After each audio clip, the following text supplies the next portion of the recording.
Hello, everyone, and welcome to episode 34 of Podcast of Five Rings, your source of enlightenment in the realm of video games, tabletop, anime, film, and tech. Each episode of Podcast of Five Rings releases Monday mornings on iTunes and Soundcloud, now topic by topic, day by day on YouTube, with the full video releasing on Fridays. Catch updates about the podcast, or for other news, give us a follow on your social media platform of choice, listed in the description below. You know the spiel by now. I'm your host, GM, and overseer of Podcast of Five Rings, Obsidian, joined tonight by the Dark Fortune Duelist Meta. What if I don't know though, Obs? Can you then repeat it for me, please, so that I am. Well, you're just gonna have to pay attention until the end of the podcast, and then I'll list them off for you. Damn it! And the resident wildcard Mal. Yo, Tetsuo's not here tonight. He had something come up, so he'll hopefully be back next week, so we can get a few episodes in before Christmas. How's everyone's Thanksgiving? Tasty. it was fine. Yeah, I ate a whole lot of food. I ate much. till I nearly felt sick. Kind of felt a little sick. Yeah, I basically did the same. I ate like a whole pie. Oh my god, I didn't. I did not eat that much. Yeah, I ate a whole chocolate pie in the span of I like had 24 hours. I had like 2 8 slices of pie. It was the second one was the real big mistake. Yeah. But my mom had 2 pies, and I had to try both. It's never a mistake, Mal. It's only a mistake if you tell yourself it's a mistake. Yeah, we did that. Then I went over to one of my buddies' houses and we played board games. And one of my other friends brought like cheesecake and stuff. I was like, oh my god, dude, I'm gonna explode. But of course I ate it because I'm me. Oh my. We had so many different courses throughout the night. I mean, we had turkey, stuffing, sweet potatoes. You know, the norm for certain things. But I mean, there was so much. I don't know if I could possibly eat 2 full plates, but by God, I tried. Yeah, I don't remember how much turkey I ate, so it was kind of ridiculous. Are you a white meat guy, a dark meat guy, like or both. you don't care? White. I like me some dark meat. Yeah, I like both. I like the turkey leg. Turkey Flip legs. that turkey leg off. I mean, legs are always good though. Yeah, I know. It's always like the stuff on the bone that you eat on any meat. I like the leg the best. I think just because legs tend to I guess for some reason, I don't know why, and I could be wrong. I'm sure somebody will let me know if I am. But I think the bone, like the leg meat, just always cooks up and it's just moister. Like it's always got way juicier meat to it. It's always easier to eat too, because you're not like maneuvering around a bone, like through bones, like on the wing or the thigh and stuff. It's just like, nope, you just eat it and it comes right off the bone. There you go. You're good. Good to go. I know we played a whole lot of For Honor last night. Yes, we did. This isn't one of our topics. It might have been if Tets was here, but and we killed a lot of bots. Yeah, we killed a lot of bots after getting raffle stomped by some anyway. Prestige 100 guys or whatever. We're all 5 at max. Yeah. It's the same game. It's still fun. But they have released information at one point in the past. I guess their team is kind of small, or they have only really one solid guy on each core area, because they made mention in one interview that the guy who was supposed to be working on a certain portion of the game, which I believe had something to do with connectivity or latency, had actually been on leave for a while. And so the progress of that project effectively came to a halt until he just recently came back. And it was the first thing they threw him back onto. Well, it's like we were talking about after games go gold. Yeah. The devs, I mean, not the devs, but the studios start to care less, obviously. Yeah. I know that someone tweeted out they were playing on test dedicated servers weeks ago, so it's still coming along, I guess. Yeah, hopefully we get those soon. And then there's the whole rework for classes, which includes new animations. They're apparently going to be touching on a lot of the vanilla classes, which are just the ones that came out before the DLC releases. Because they probably need it the most. Yeah, the biggest problem I think, at least from what the community's seeing, because I really tried to suck in as much information as I could from last night. But like what they're stating is essentially that a lot of the older classes it's not so much that they're bad, it's just that they don't have options, which is what a lot of the new DLC classes do have. They have a lot of options, ways to approach a problem, whereas classes like Kensei, Orochi, Raider, and whatnot, they tend to have very few ways to actually approach an issue. And that in and of itself means that they are very easy to beat because once you kind of lock them out of one way, you kind of know that they only have like this way or that way to approach you. Yeah. So, but apparently there's a big word work in the process, so it's something to look forward to. For Honor 2. Samurai Boogaloo. All right, Beta, let's go ahead right into topics. What do you got for us tonight? Well, in the vein of the fact of talking about DLC and reworks of future stuff, let's go harken back to the olden days. Actually, I want to get your guys' opinions on this. Some games tend to release out DLC in different ways. Sometimes like release new maps, and it's just free. It's just a part of the game. It just comes out, they're free. Some other games will release whole bits of content that are free and rely potentially on money gained through other way. Sometimes DLC is always paid for, regardless of what it might be. Obviously, there's different, reasons for why they do what they do. Some games can get away with it because they have the backing of a publisher who's willing to let them take a loss in some regard just to continue to push out content, et cetera, et cetera.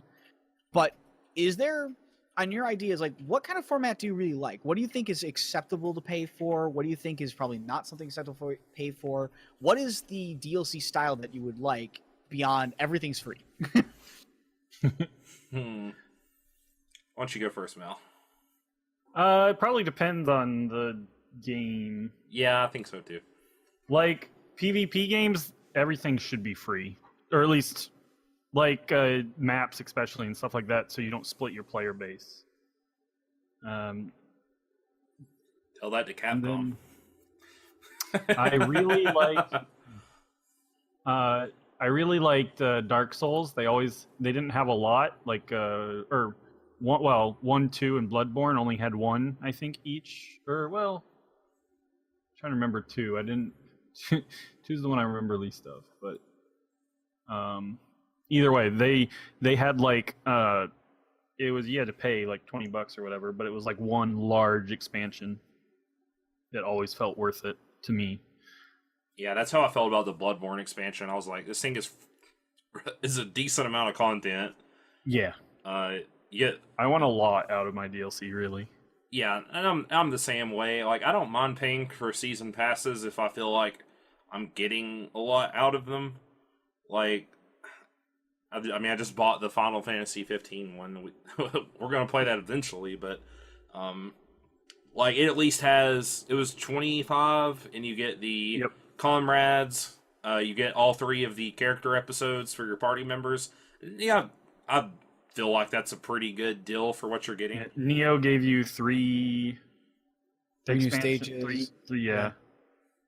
3 new weapons stuff like that, and stuff. I think. I want a lot, basically. I don't want like little $5 DLCs that give me an hour. Yeah, I'm kind of like not so much on the very like microtransaction. I mean, yeah, it's no, not a I agree with that. microtransaction, but Actually, like buy $1 for a new skin on your RPG character, or like little costumes, or Persona. Yeah, stuff like that. I'm more of like the big like, give me more like content, story, gameplay kind of stuff.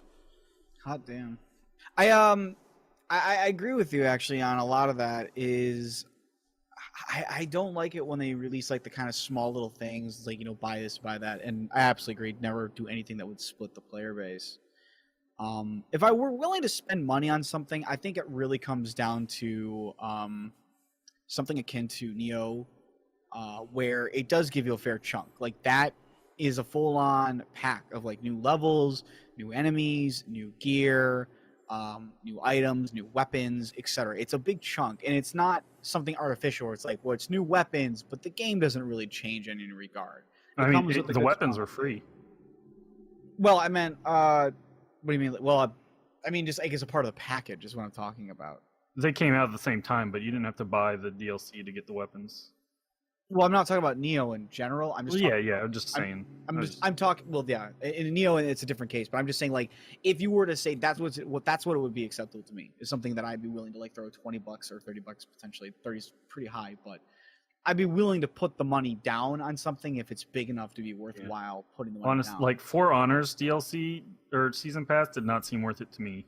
I have to agree. It's $40, and you get you get all the new heroes, but I mean I think their steel economy is out of whack.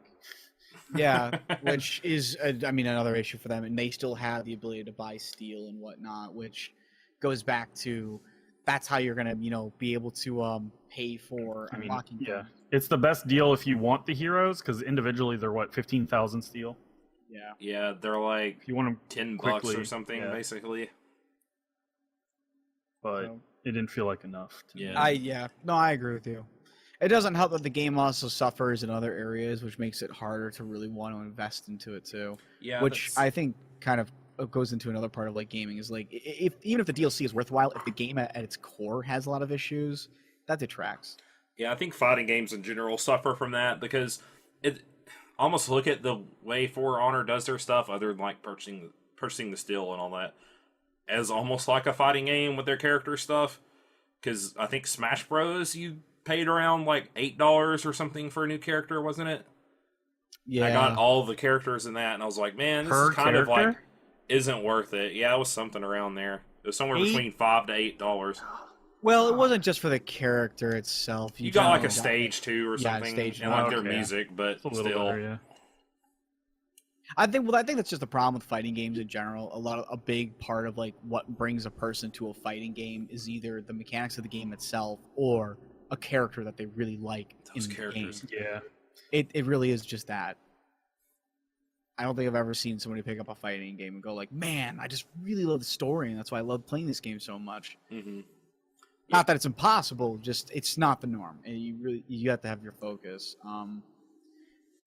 Plus, that means like you can watch just I think any general streamer. If I watch a guy by the name of Maximilian Dude a lot, and one of the biggest things I'll note for him is that if a character doesn't really catch his attention for a game, or it doesn't really bring his like attention to the game, he might play the character just to try it out a bit, but he'll stop playing that fighting game and he'll switch to something else.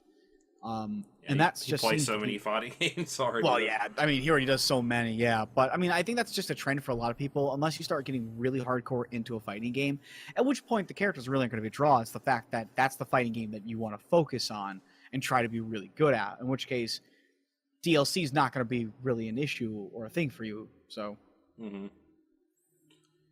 yeah, and that's the whole, which we talked about like 10 episodes or so ago, the whole Capcom problem with Marvel and stuff right now. They're charging so much money for these just for like it's like 3 or 4 characters at a time, I think.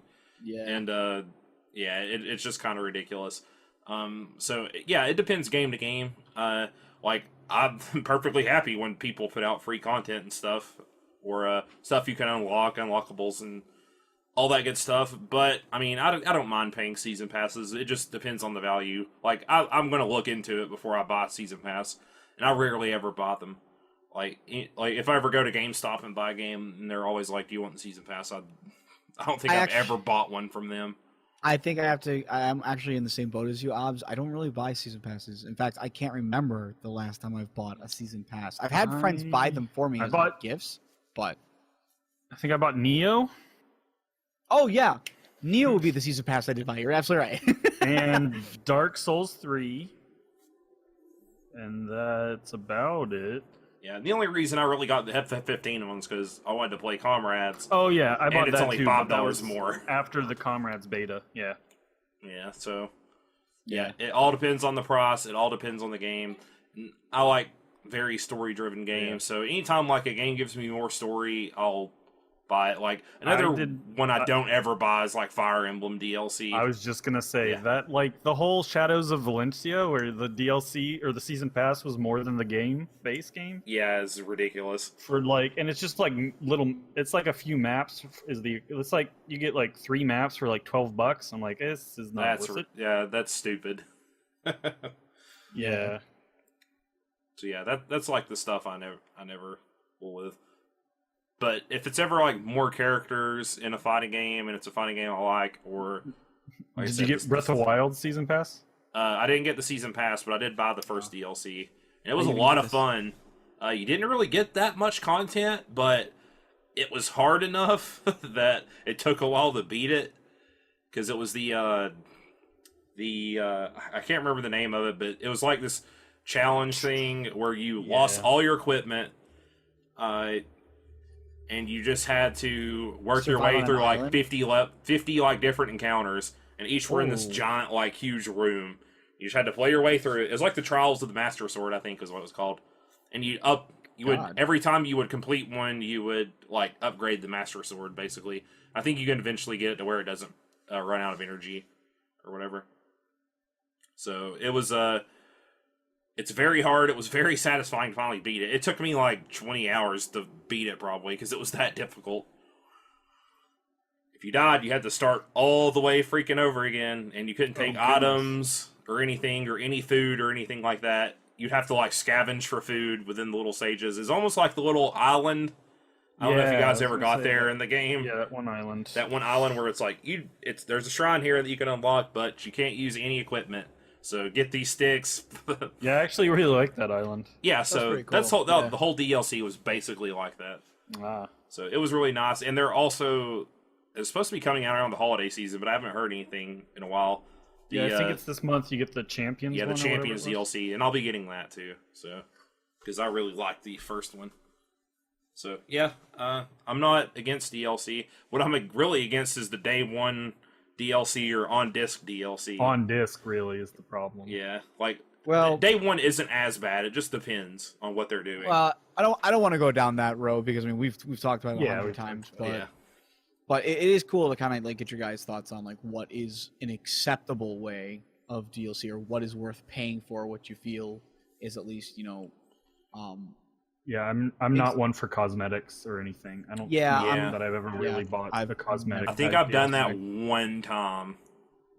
It was for Tales of Graces, I think. I think I got like one of the old costumes because it was like $1. Yeah, I was like, Tales whatever. and then the Shin Megami games are kind of bad about like costumes and like in-game items to buy. Yeah, it's all appealing to people's nostalgia. Basically. Never bought any of them. Yeah. If you just want to see the little quotes they say, you can just go on YouTube and stuff. Right. Oh, yeah, the skits that come with them. Yeah. You used to, in those games... Did they do that in Berseria? You had the cameo battles. There used to always be like an arena, and you would go and fight characters from the old games. No, but the side quests had at least Jude and what's her face? Maxwell from Zer or whatever. One of the side quests had those guys. Yeah. So Jude had turned into a penguin type creature. Oh yeah, I remember that. Yeah, I remember that now. Yeah, that was the I never did those, but I think I saw them on YouTube. That was the like cameo stuff. Yeah. So get that Sam Riegel. That's Jude. But anyways. Alright, Mal, what do you got? Well, I've been playing a lot of mobile games, and my favorite one, Fire Emblem Heroes, just came out with a big update.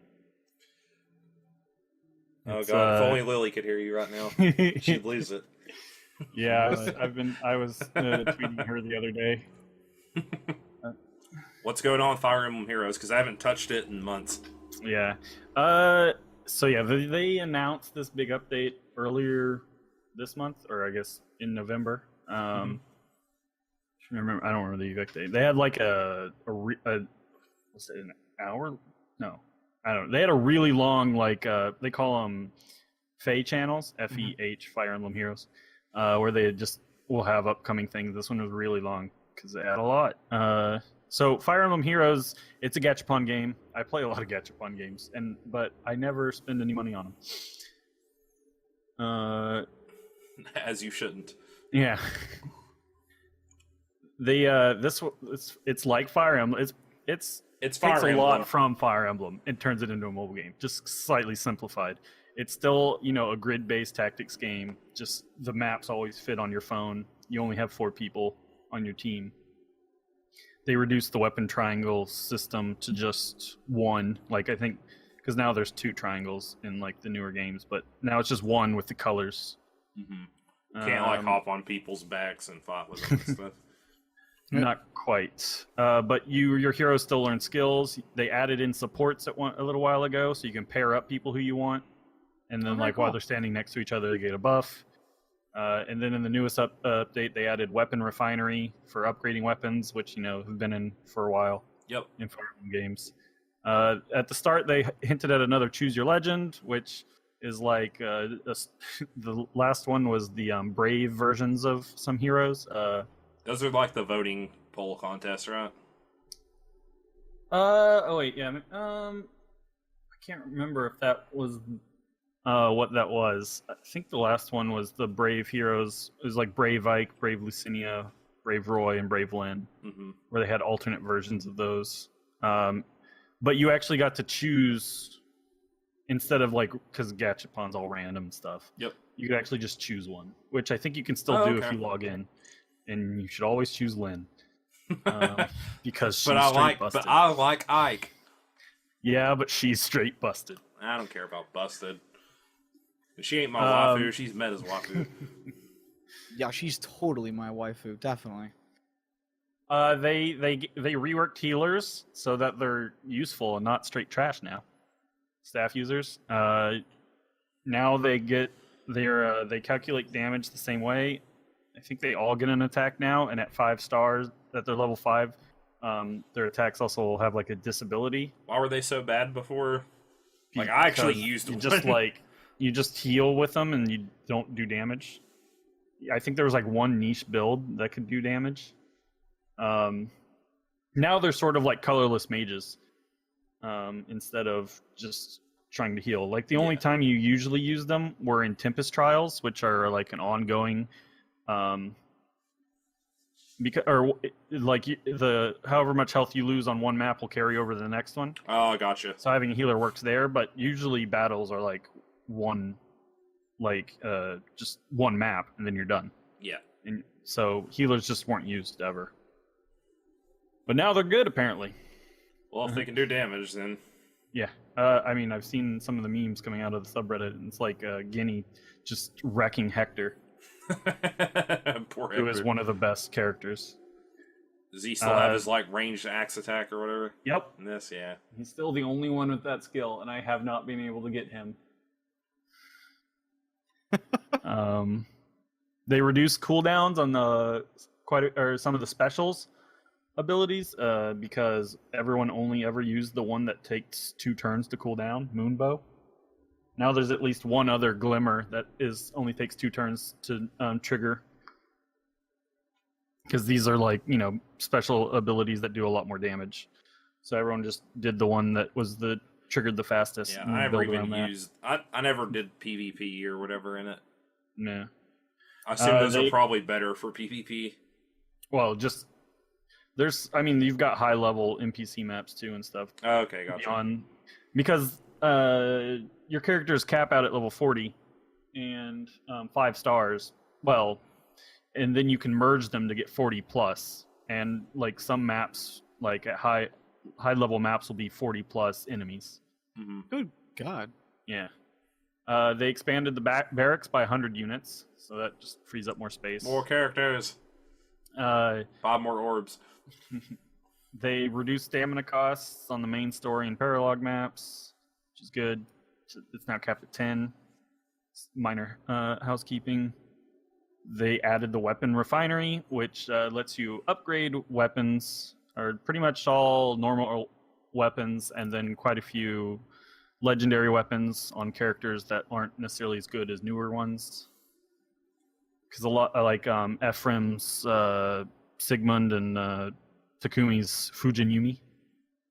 So now you just plug it in to the once you've unlocked the weapon refinery, which you just have to complete one lowish level map, I guess, level 20, I think. But they introduced new currency, refining stones and divine dew, to then level these up. So much currency. You got your orbs, your feathers, your crystals. Yep. The multicolor crystals.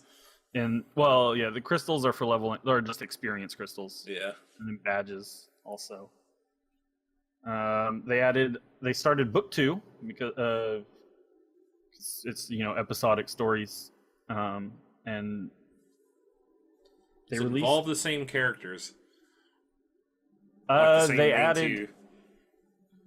I mean, all the characters that were from book 1 are now in book 2, but now you've got new characters. Oh, okay. As well, because it's book 2, the Fire Kingdom. I don't remember the name there's a Fire and Ice Kingdom. The opening movie looks pretty sweet, and the Fire Kingdom's just rolled over the Ice Kingdom basically, and now they've come to your kingdom and you have to fight them. And the last Ice Princess joins you. Her name is Fjorm. Fjorm.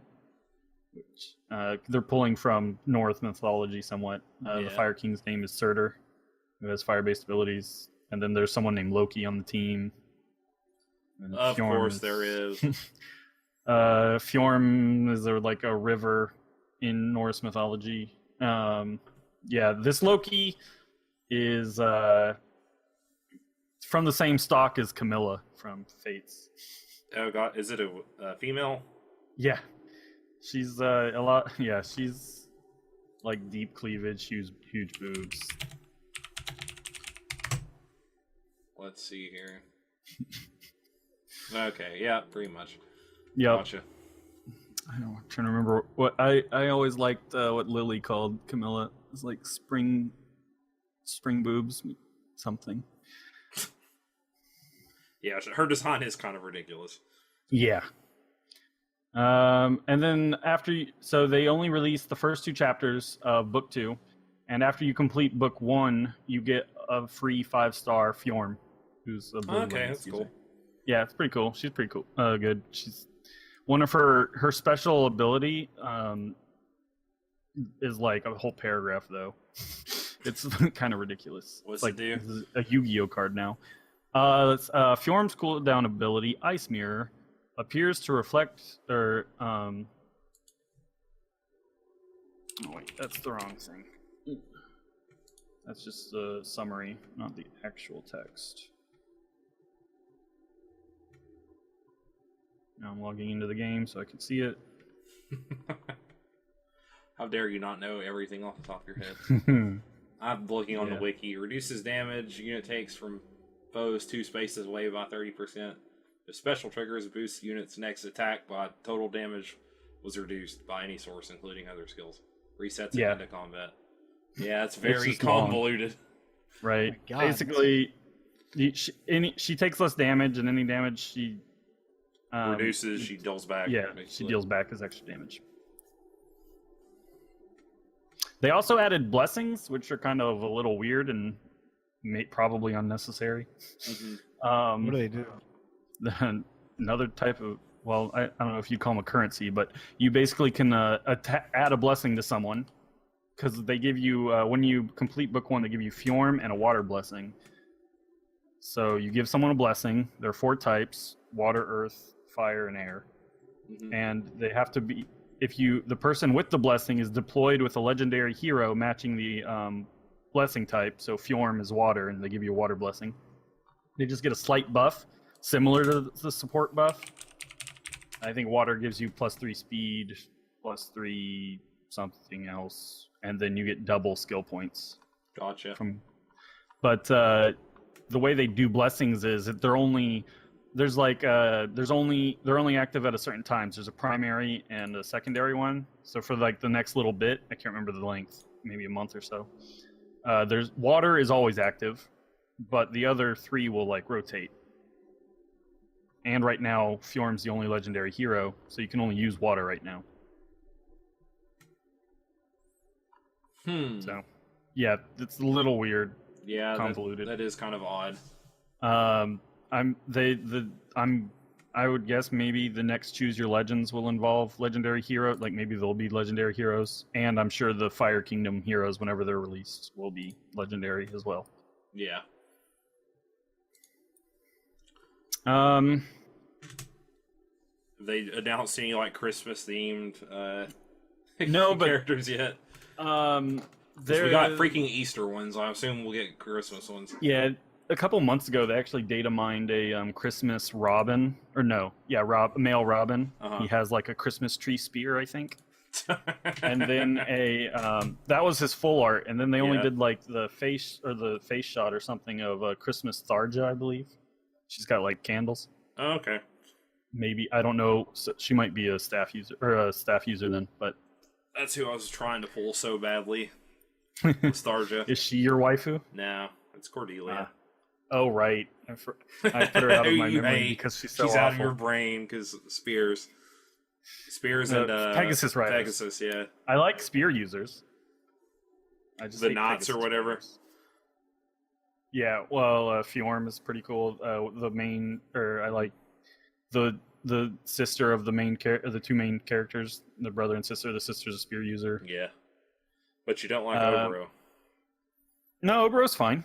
I mean, Obro? I don't hate it. I think it was Lily doesn't like Obro. I don't love her, but it's not because she's a spear user. I just hate Pegasus Riders. I don't know why. Because they get shot down by bows so easily. Yeah. I actually kind of have to say, like, I've never liked Pegasus Riders. Playing through just one of the Fire Emblem games made me immediately hate them. They're so mobile, which is fine, but they can't really fight anything unless it's, like, weak to them. And I was like, then what's the point of being mobile? Come in there for that last poke. Yeah, run in there and kill them sword guys. Yeah. Them problematic sword guys. I only ever use one. There's one game where you get, like, it might be the one with Marth in it, or the Shadow Dragon, or it might be the Shadows over Valencia, where you just get, like, 2 or 3 at one point, and I'm like, okay, this is kind of ridiculous. It gives you 3 at once. That's what it was. Well, it gives you the 2 sisters, and then you find the third shortly after. It's ridiculous. It's like... They have a triangle attack. Do they really? Yeah, like if you have all 3 of them, you can use a special ability where they all use it. I did not know that. That's pretty cool, actually. Yeah. I don't want to use 3 Pegasus Riders. I don't know if you ever played Yu-Gi-Oh, but it just reminds me of Ojama Hurricane. No. The game still there's still some problems with the game, which people were hoping would have been addressed. The summoning pool still needs to be cleaned up. Things should probably be dropped in levels, like some old 5 stars that probably shouldn't be 5 stars anymore. Mm-hmm. There have been some units that they've released for a very limited time and then haven't come back yet. You've got your seasonal ones, and then you've got, like, Xander was part of what they call a Grand Hero Battle. And so, like, you beat him on a certain map, you can get him, but he hasn't come back since then, so... Mm-hmm. And then some more game modes would be great. They had Warriors maps, which are coming back in December. That was kind of cool. They're really good for leveling. But there's some other modes that just aren't really used much, like Arena Assault and Chain Battles. Yeah. And then, the game also has a slight problem with power creep, sort of. There haven't been really any super dominant units, I don't think, that haven't had at least multiple counters, except for Brave Lynn. She's just S++. She's just super strong. What does she do that's so strong? She's on a I don't know. She's a horse bow user, which means you can use her in horse teams, and you can get massive buffs. But she comes built in with just an amazing. So you get each you can put up to 3 skills. An attack, support, and a special on a hero, and she comes with everything but a support, I think, that are already really good without inheriting. That's really nice, but her abilities are just ridiculous. Her legendary weapon's great. Her unique abilities are great. So she just is super dominant in the meta. But they have tried, like, mixing it up, like the staff update, and then the weapons update, which will, like, especially with, like, older legendary weapons that didn't have anything special really behind them. Now you can add They didn't like none of the already dominant legendary weapons are able to be refined. So they kind of know where some of the problems are. Mm-hmm. But they haven't really addressed base stats. Like sometimes new units will just have higher base stats than older units. Hopefully they'll address that at some point. Like the ones they've released lately. Yeah. So just newer characters are just better in general. Right. Just because of the stats. That's weird. Not by necessarily a lot, but like over time it'll. It gets noticeable. I think there's a Fate gacha game, Fate Grand Order. Uh-huh. They have they introduced something where you could like train older characters to basically make them stronger. Yeah. So maybe they'll do something like that. But it's my favorite mobile game I play. I'm surprised it's still so popular. Yeah. I mean, it's got really good music. Though it would be nice if you could control it and not have it reset every time the enemy's turn goes. It has a better roster than the Warriors game. Yeah, it does. Well, it is a mobile game. It's a little bit easier to do, but still, I don't know. It's because Pokemon Go, even it felt like faded before this did. Fire Emblem Heroes came out in like February.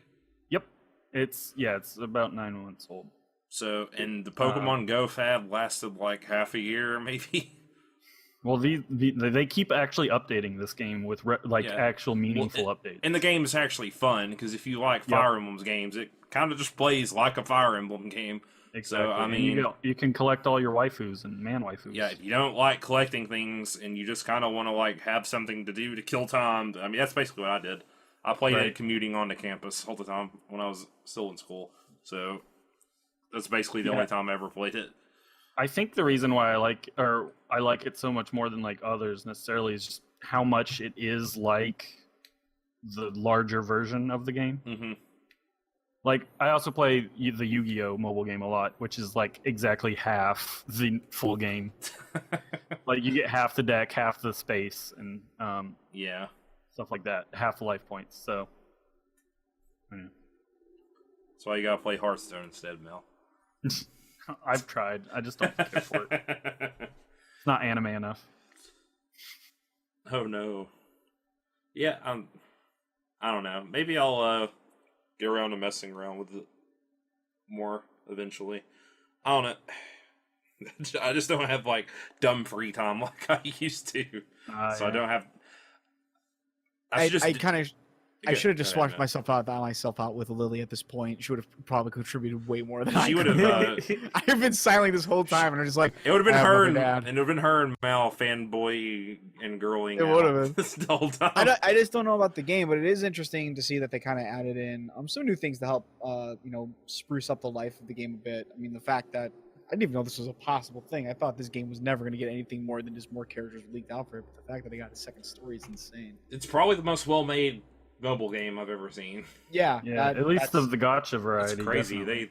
They care about the game. So much work about it. Yeah, they do. It's insane.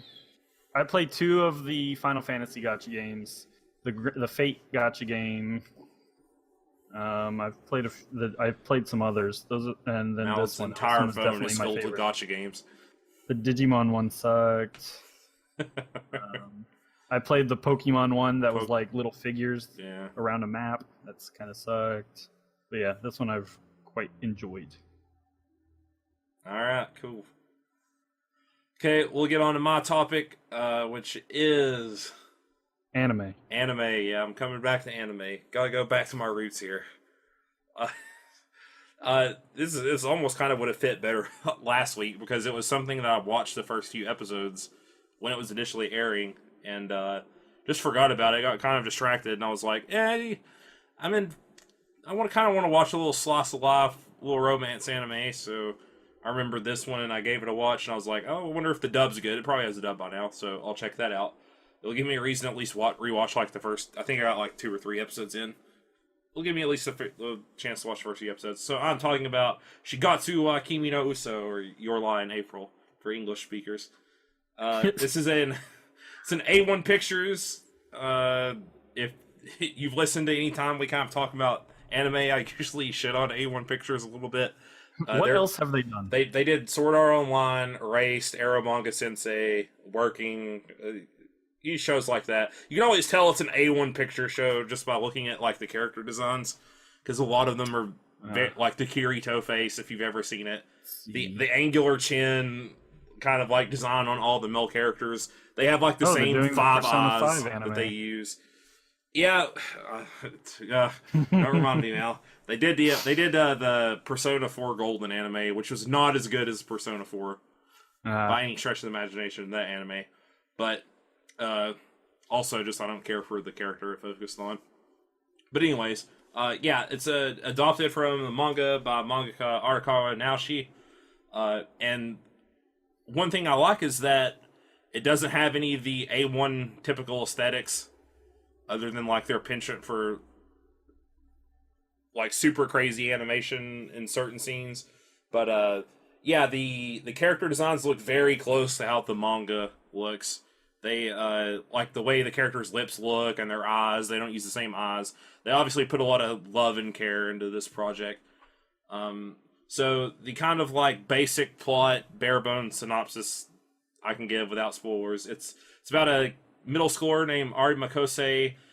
He kind of has a tragic past involving his mother. He was a prodigy piano player as like a kindergartner, preschooler, all throughout his life. He's basically known for playing music by the book as it's written. He can take like a score and just kind of go wild with it, what's on the page, and play it perfectly as it's written, as like the musician intended.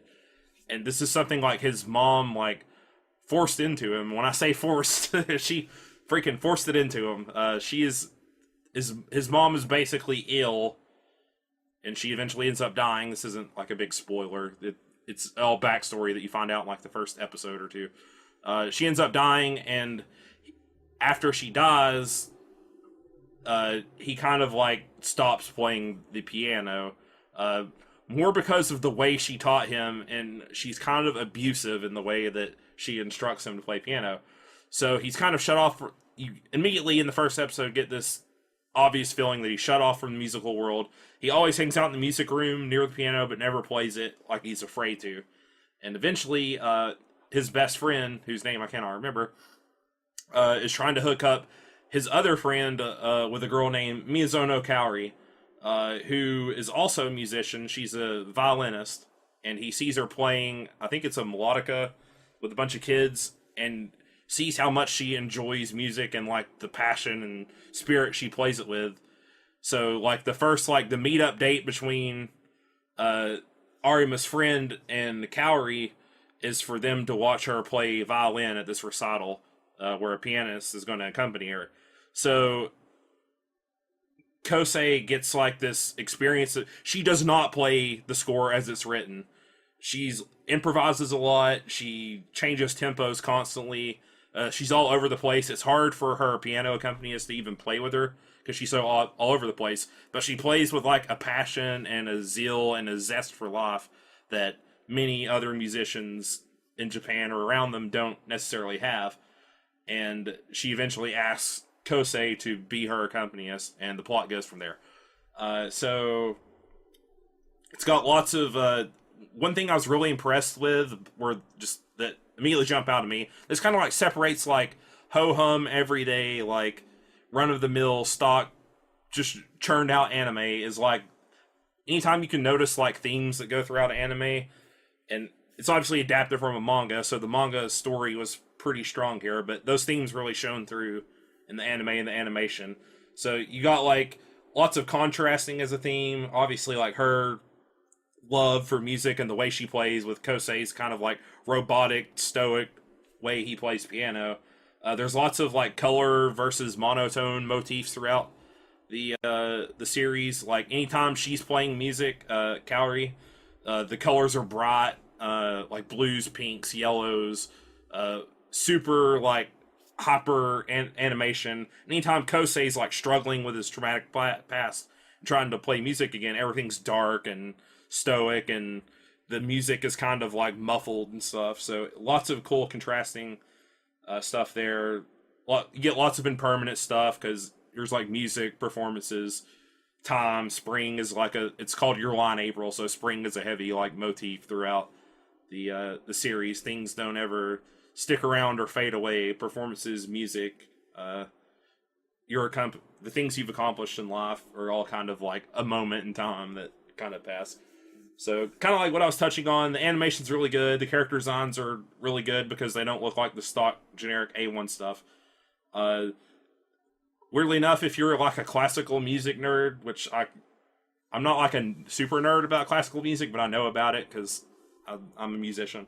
So, a lot of the themes of like the classical pieces will tie into the episodes and what the characters are going through. They're like not just random classical songs that they pick.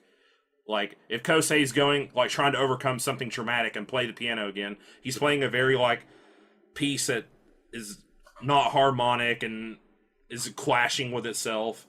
And the music's done well, right? Yes, the performances, like, the kind of, like, just generic background music isn't really memorable, but the performances are very memorable. Like, kind of like, what's it called? The Rakugo Shinju. Where you'll see these like whole Rakugo performances, and they're very well done. You see like whole music performances, and the way the characters are animated, and the way they play, and just the music being played itself is all very good.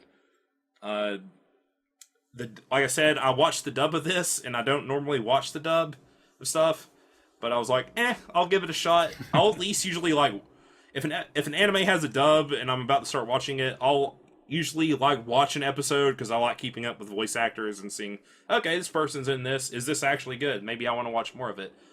This is one of the best dubs I've ever seen. I put it up there with, it's better than Code Geass, and Code Geass is a pretty solid dub. Yeah. It's up there with like Tengen Toppa Gurren Lagann, Ninja Scroll is a very good dub, stuff like that. It's got like a bunch of newer voice actors, so not any of the old boys like the people you'd see on Critical Role or anything like that. Max Middleman is the main character. He's Ryuji in Persona 5.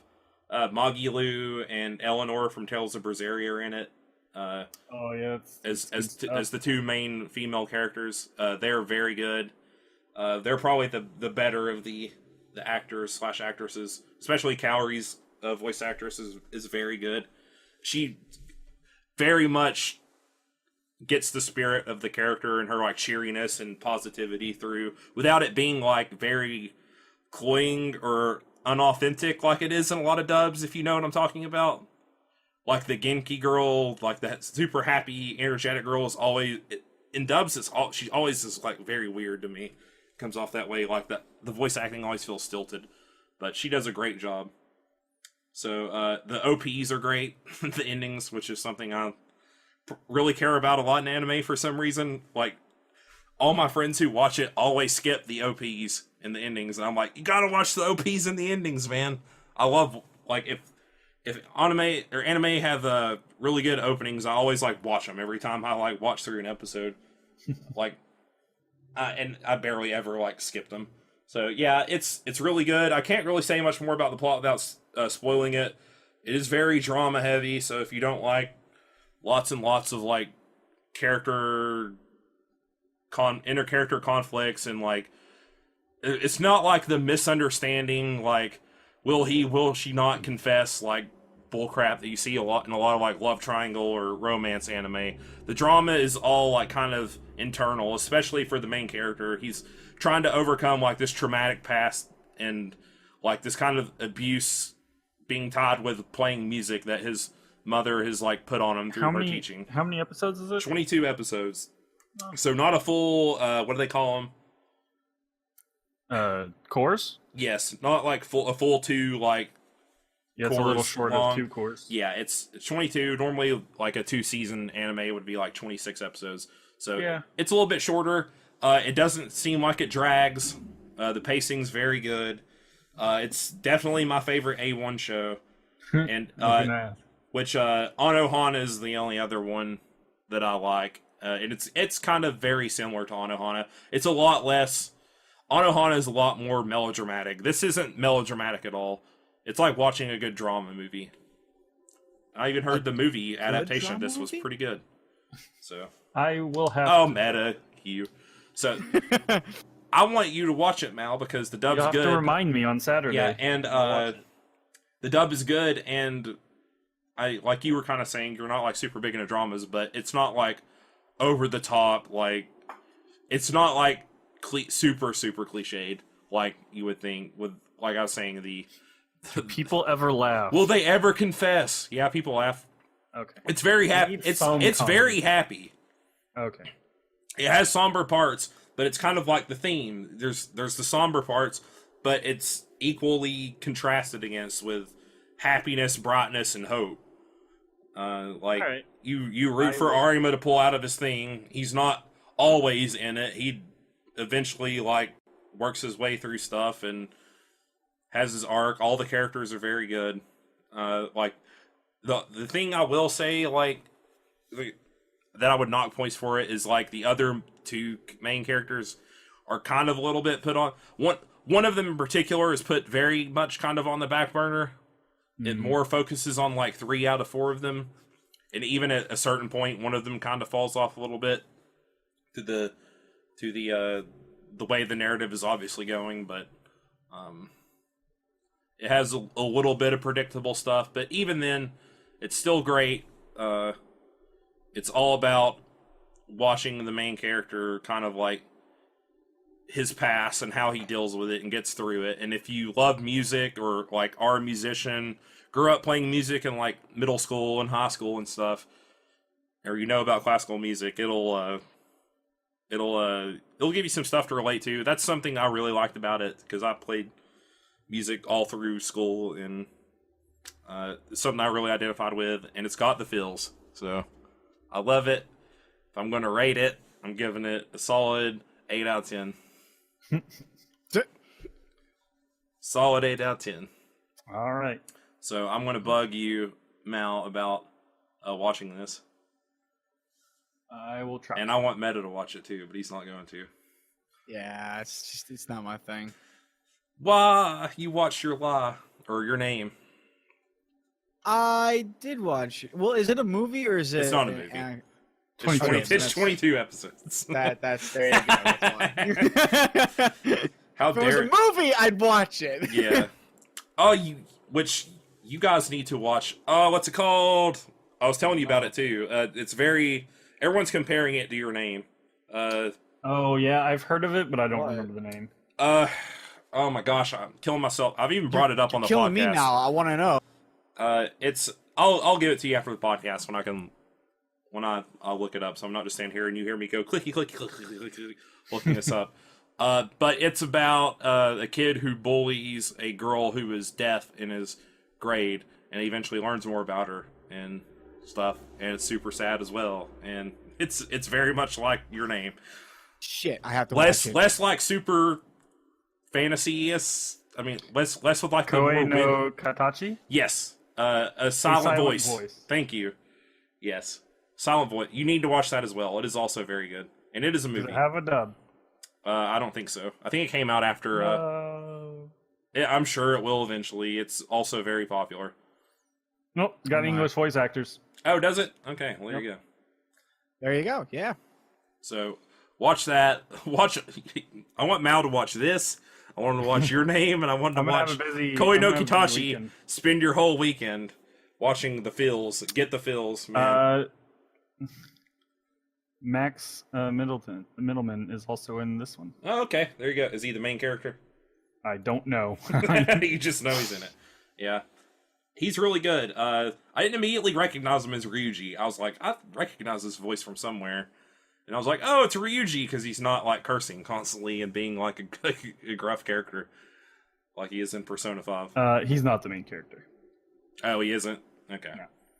Well.